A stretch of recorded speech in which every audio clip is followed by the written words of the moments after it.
हमारे पेरेंट्स या हमारे टीचर्स कहते थे एफएससी तक पढ़ो, इसके बाद तो मजे ही मजे। बहुत सारे बच्चे और बच्चियां ऐसी है जिनके ऊपर हॉस्टल की लाइफ का इफेक्ट। बिस्मिल्लाहिर्रहमानिर्रहीम, मेरा नाम आरिफ हुसैन। इस वीडियो में हम कुछ जनरल सी बातें करेंगे।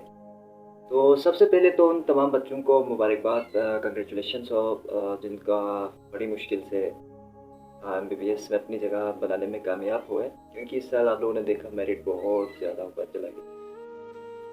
तो सोचा नहीं था कि मेरिट इतना ऊपर चला जाएगा, लेकिन यस इतना ही था कि 88 89, लेकिन जैसे भी हो मेरिट बहुत ज़्यादा ऊपर चला गया। तमाम सेलेक्ट होने वाले कैंडिडेट्स को या जूनियर्स को MBBS में खुशामदीद कहता हूँ और मुबारकबाद देता हूँ।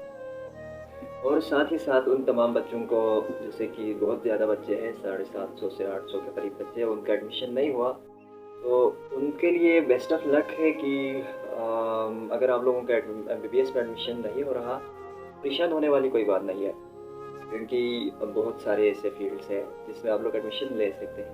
ठीक है, अगर आप लोगों ने नहीं MBBS ही करना है, रिपीट करना है, तो 1 साल और ट्राई कर लीजिएगा।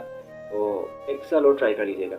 लेकिन मैंने बहुत सारे बच्चों को देखा है जो 1 साल तो रिपीट कर लेते हैं, लेकिन वो पूरा जो साल है वो टाइम वेस्ट करते हैं। ठीक है, अगर आप लोगों ने रिपीट करना ही है तो आप लोगों को अपने ऊपर काम करना होगा। यानी सबसे पहले, या जो मैं आपको जिसको सिंपली कहूँ, तो आप लोगों को ये करना होगा कि आपके अंदर जो मिस्टेक्स है या आपके अंदर जो कमी है उसको आप लोगों ने फाइंड आउट करना है।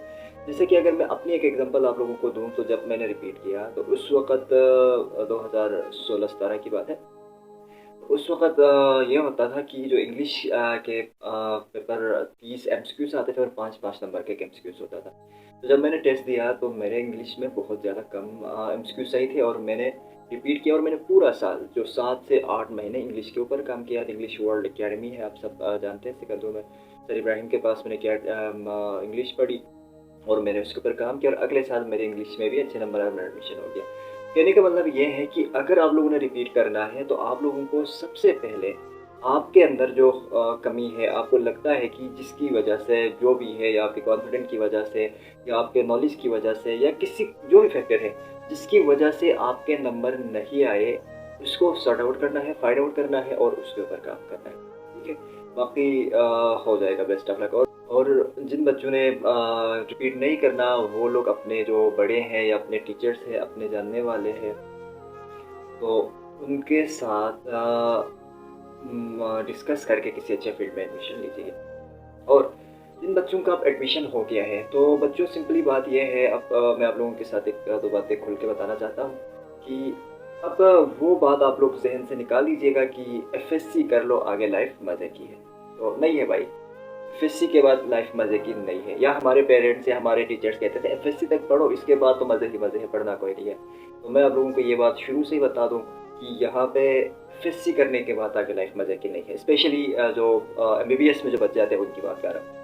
ठीक है, पढ़ना पड़ेगा, ठीक है, जैसे भी हो पढ़ना पड़ेगा।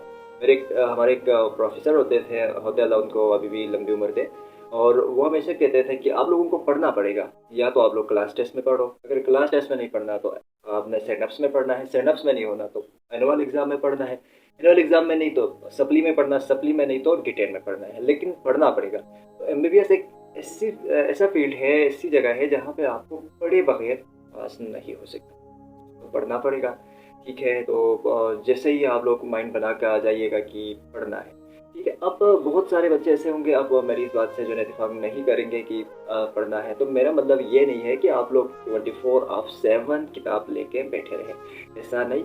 लेकिन आप लोगों ने अपनी पढ़ाई के साथ साथ जो फर्स्ट प्रायोरिटी है वो आप लोगों की पढ़ाई होनी चाहिए। इसके साथ साथ बाकी आप लोग दूसरी चीज़ें कर सकते हैं, स्पोर्ट्स हो गए, आउटिंग हो गए, दोस्तों के साथ बैठना, लेकिन जो सबसे टॉप प्रायोरिटी आपकी पढ़ाई है।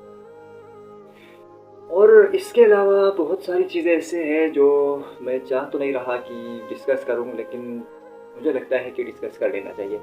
उसमें से सबसे इम्पोर्टेंट जो चीज़ है वो ये है कि जो गिलगित बल्तिस्तान एक रीजन है, एक इलाका है, उसमें हमारे जो लोगों का जो रहना, उठना, बैठना, बातें करना, लोगों के साथ मिलना जुलना एक अलग टिपिकल टाइप के हैं। जब आप लोग उस इलाके से निकल कर शहर में आ जाते हैं, या आप लोग मेडिकल कॉलेज में आ जाते हैं, तो लोग उसको बहुत ज़्यादा एडवांस मेडिकल कॉलेज में आते हैं तो एक अंदर से एक वो आ जाती है चेंजेस, थोड़ी-सी हमें पता लगने लगता है कि मतलब थोड़ी-सी चेंजेस हो रही है। कैसे लगता है कि ये तो कोई कैम्ब्रिज है या ये तो कोई प्रिंसटन यूनिवर्सिटी है या लम्स है, इस तरह की चीज़ें ज़हन में आ जाती हैं। तो इससे ये होता है कि जो कल्चरल डोमिनेंसी है, स्पेशली जो हमारे गिलगित-बाल्टिस्तान के बच्चों के ऊपर ये डोमिनेंट हो जाते हैं, जो पंजाबी कल्चर है, पंजाबी कल्चर या मैं किसी रीजनल कल्चर नहीं कहूँगा, जो किसी एक बंदे का जो इफ़ेक्ट है, असर है, वो दूसरे के ऊपर इफ़ेक्ट करता है। और I have seen in my 5 years of life in MBBS कि बहुत सारे बच्चे और बच्चियाँ ऐसी हैं जिनके ऊपर हॉस्टल की लाइफ का इफ़ेक्ट हुआ है। और इसके एग्ज़ाम्पल मैं इस तरह से दूँगा, अगर बहुत कुछ बच्चे ऐसे हैं जो घर से बहुत अच्छा आए हैं, यहाँ आके सिगरेट पीना, चरस पीना, ठीक है, कॉलेज नहीं जाना या सोते रहना, पढ़ना नहीं, घर वालों के पैसे ज़ाया करना, बहुत सारे बच्चे मैंने ऐसे देखे हुए हैं। और इसी तरीके से जो लड़कियाँ हैं, लड़कियों में स्पेशली ख़ासकर एक चीज़ जो हमारे गिलगित-बाल्टिस्तान की बच्चियाँ हैं, 99% 100% जो है ना निक़ाब और हिजाब वगैरह करती है, जो है ना पर्दे का वो करती है। लेकिन जब हॉस्टल लाइफ़ में आती हैं, तो स्पेशली हॉस्टल लाइफ़ में तो उस उनके ऊपर वो चीज़ इफ़ेक्ट करती है कि जो से जो है कल्चर है जिसमें बच्चियाँ या जो है ना बगैर की चादर के आगे पीछे पार्टियों में या क्लास गैदरिंग में आ जाती है, तो हमारे गिलगित-बाल्टिस्तान के बच्चे भी ऐसे करने लगते हैं, ठीक है? तो ये ज़िम्मेदारी है, इसके इन चीज़ों से आप लोगों ने बचना है। अब तो मैं आप लोगों से ये नहीं कह रहा कि आप लोगों ने पंजाबियों के साथ नहीं रहना, आप लोगों ने बाकी जो है ना लोगों के साथ नहीं रहना, आप लोगों ने सबके साथ घुल-मिल के रहना है, लेकिन जो कल्चरल डोमिनेंसी है उसको अपने ऊपर आने नहीं देना, ठीक है? और ये ज़िम्मेदारी जो वालिदैन की भी है, जो आपके पेरेंट्स हैं, पेरेंट्स को पता ही नहीं होता कि आपके जो बच्चे हैं, उनको आप लोग पर मंथ 15-20 हज़ार जो बेच रहे हैं, वो कहाँ लगा रहे हैं। कम से कम आप लोग इनको इनसे पूछें कि आप लोगों की पढ़ाई कैसी हो रही है, बच्चा कर क्या रहे, कम से कम इतना आपको पता होना चाहिए कि आप लोगों के ऊपर भी ज़िम्मेदारी है। बाकी अगर कोई पढ़ाई के हवाले से बात हुई या किस तरह की कोई चीज़ें करनी हुई तो आप लोग पूछ सकते हैं नीचे कमेंट सेक्शन में। तो थोड़ी-सी बातें थी जो मैं समझ रहा था कर लूँ, लेकिन मेरा ख़्याल से इस वीडियो में इतनी काफ़ी है। बाकी इंशाल्लाह फिर कभी किसी वीडियो में हम बात करते हैं। Thank you so much. अल्लाह हाफ़िज़।